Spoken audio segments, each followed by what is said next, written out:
এখন বাজে দুপুর 3টে। আমাদের রুমকে টাটা বাই বাই করে বেরিয়ে পড়লাম বাড়ি যাওয়ার উদ্দেশ্যে। আটনি মুরবাড়া স্টেশন থেকে 3:55 train. Hello everyone, welcome back to my channel. I hope কি তোমরা সবাই ভালো আছো, আর আমি তো খুবই ভালো আছি, যেহেতু আমি বাড়ি যাচ্ছি, অনেক আনন্দ করব আর যেতে যেতে আমার ট্রেনের এক্সপিরিয়েন্সও শেয়ার করব। চলো এই ভিডিওটার মাধ্যমে তোমরা জানতে পারবে। ট্রেনে উঠে আমি আমার সিট নিয়ে বসে পড়েছি। এখন আমি রেস্ট নেবো, মানে ঘুমাবো। আর দেখা আজকে আর হচ্ছে না, যেহেতু রাত হয়ে গেছে, অত আমি ভিডিও করছি না। দেখা হচ্ছে একদম কালকে সকালে। Good morning. সকালবেলা ফ্রেশ হতে চলে এসেছি, আর আমি ঘুম থেকে উঠেছি সকাল 9:30টার সময়। তারপরে ফ্রেশ হয়ে আমি মুখে সানস্ক্রিন লাগিয়ে নিচ্ছি, যেহেতু খুব গরম পড়েছে। আর সানস্ক্রিন লাগাতে লাগাতে দেখলাম যে ট্রেনটা আমাদের ঝাড়গ্রাম চলে এসেছে। কেউ যদি ঝাড়গ্রাম থেকে আমার ভিডিওটা দেখে থাকো তাহলে অবশ্যই কমেন্ট করে জানিও। তারপর ব্রেকফাস্ট করতে করতে ট্রেনটা দেখি খড়গপুর স্টেশনে চলে এসেছে। আর এই স্টেশনে ট্রেনটা অনেকক্ষণ দাঁড়িয়েছিল, তাই আমি সেই সুযোগটা মিস করলাম না। ট্রেন থেকে নেমে চলে এসেছি আমি স্টেশনে। আর এখান থেকে একটু ভিডিও শেয়ার করে দিলাম, মানে ভিডিও করেছিলাম, তাই আর কি তোমাদের সাথে শেয়ার করলাম। আর খড়গপুর থেকে যদি কেউ আমার ভিডিও দেখে থাকো তাহলে অবশ্যই কমেন্ট করে জানিও। আমাদের ট্রেনটা খুব লেট চলছিল, যেখানে সকাল 9টায় নামার কথা ছিল। তারপরে say what is my train অ্যাপসে দেখলাম যে সকাল 10টার সময় নামাবে। ঠিক আছে, বেশ ভালো কথা, সকাল 10টায় নামাবে। যেই না খড়গপুর আসলো অমনি ধীরে ধীরে ধীরে ধীরে লেট করা শুরু করলো।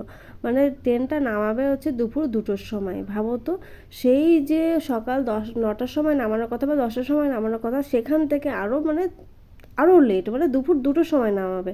এদিকে আমার কাছে কোনো খাবার নেই, আমার পেয়ে গেছে ভীষণ খিদে। সকালে ব্রেকফাস্ট করেছিলাম, লুচি ছিল, কলা ছিল, এখন আমি চিপস খাচ্ছি বসে বসে। আর কি করব, মানে এতটাই বিরক্ত লাগছে না যে কি বলবো।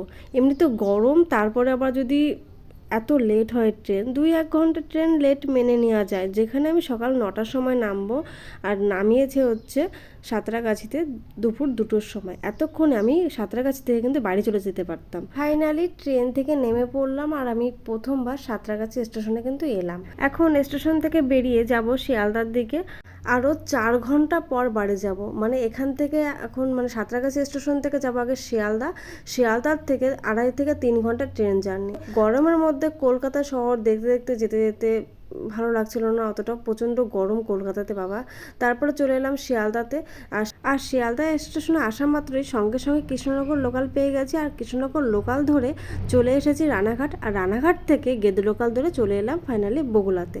অনেক কষ্ট করে এবার মানে বাড়িতে এলাম, মানে এতটা কষ্ট হয়েছে মানে বলার মতন না। তারপরে বগুড়ার থেকে বিরিয়ানি খেয়ে নিলাম। এমনিতেই প্রচুর গরম পড়েছে, তারপরে আবার সারাদিন টুকটাক খাবার খেয়েছি, ভারী খাবার খাওয়া হয়নি। আর এখন যদি কিছু না খাই তাহলে বাড়ি যেতে আমি পারবো না, তাই বগুড়ার থেকে বিরিয়ানি খেয়ে তারপরে বাড়িতে গেলাম। আর আজকের ভিডিওটা আপলোড করতে একটু লেট হয়ে গেছে, কারণ এই ভিডিওটা হোলির আগের দিনের ভিডিও। কেমন লাগলো অবশ্যই কমেন্ট করে জানিও। দেখা হচ্ছে নতুন কোনো ভিডিওতে। টাটা।